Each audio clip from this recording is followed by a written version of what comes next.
জীবনে কখনো কি মৃত ব্যক্তিকে গোসল করিয়েছেন? যদি কখনো সুযোগ হয় তাহলে মৃত ব্যক্তিকে গোসল করাবেন। তখন খুব কাছ থেকে দেখবেন মৃত ব্যক্তির দেহটা কতটা অসহায় লাগে। মৃত্যুর পর মানুষের দেহ কতটা ভয়ের কারণ হয়ে দাঁড়ায়। সুযোগ পেলে রাতে লাশটার পাহারা দেবেন, তখন বুঝতে পারবেন প্রিয় মানুষটার লাশ রাতের বেলা আপনার কাছে কতটা অদ্ভুত লাগে, কতটা ভয়ের কারণ হয়ে ওঠে, কতটা আতঙ্কের কারণ হয়ে যায়। সুযোগ পেলে মৃত ব্যক্তির শরীরে হাত লাগিয়ে কিছুক্ষণ তার একটি স্পর্শ নেবেন। আপনি তখন উপলব্ধি করতে পারবেন এই পৃথিবীতে বিশাল প্রভাবশালী ক্ষমতাবান মানুষ কতটা নির্যাতনের শিকার হয়। সুযোগ পেলে আপনজনদের লাশ কবরে নামাবেন খুব আগ্রহ নিয়ে। শেষবারের মতো মৃতদেহের মুখটি একবার দেখার চেষ্টা করবেন এবং বারবার উপলব্ধি করবেন এই মৃতদেহের সাথে অনন্তকালের যাত্রাপথে এটাই আপনার জীবনের শেষ দেখা। সুযোগ পেলে কবরস্থানে গিয়ে নীরবে কিছুক্ষণ দাঁড়াবেন, এরপর মনে মনে চিন্তা করবেন জীবনের লাভ ক্ষতির হিসাব। এই মৃত মানুষগুলো পৃথিবীতে কি করে গেছেন, কাদের রেখে গেছেন, যাদের রেখে গেছেন তারা কি কখনো এই মৃত মানুষগুলোকে স্মরণ করার জন্য কবরস্থানে আশেপাশে একটি বারের মতো কি দেখতে আসে? আমাদের জীবনটা বড়ই অদ্ভুত, বৈচিত্র্যময়।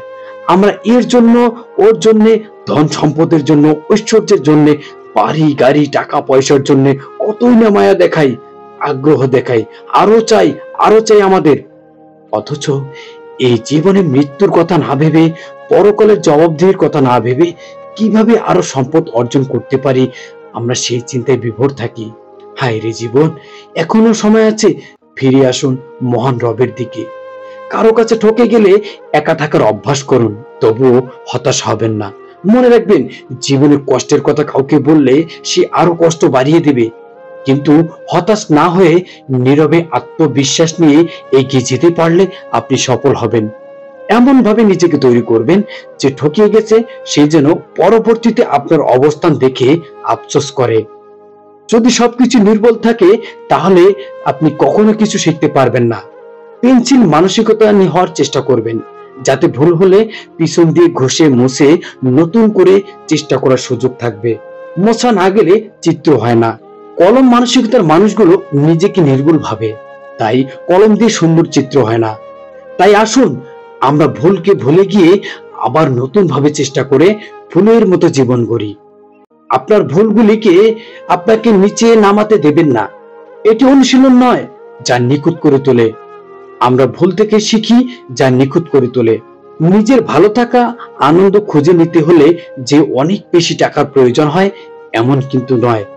আপনার কাছে যদি টাকা কমও থাকে তবুও তা নিয়ে মন খারাপ না করে অযথা সময় নষ্ট করবেন না। এমন অনেক আনন্দপূর্ণ কাজ আছে যেগুলো করার জন্য টাকার কোনো প্রয়োজন হয় না।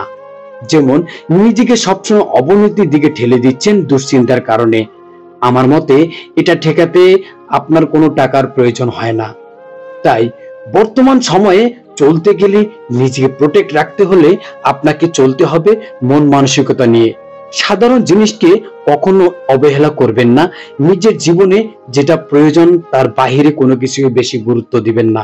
জীবনে চলতে গেলে আমাদের সামনের দিকে তাকাতে হবে। পিছনে ভুলগুলোকে আপনি একদম মুছে ফেলবেন না। সেই ভুলগুলো থেকে আপনাকে শিক্ষা নিতে হবে। আপনাকে অর্জন করতে হবে ভবিষ্যৎ আপনার কিভাবে উজ্জ্বল এবং সাহসিকতার হয়।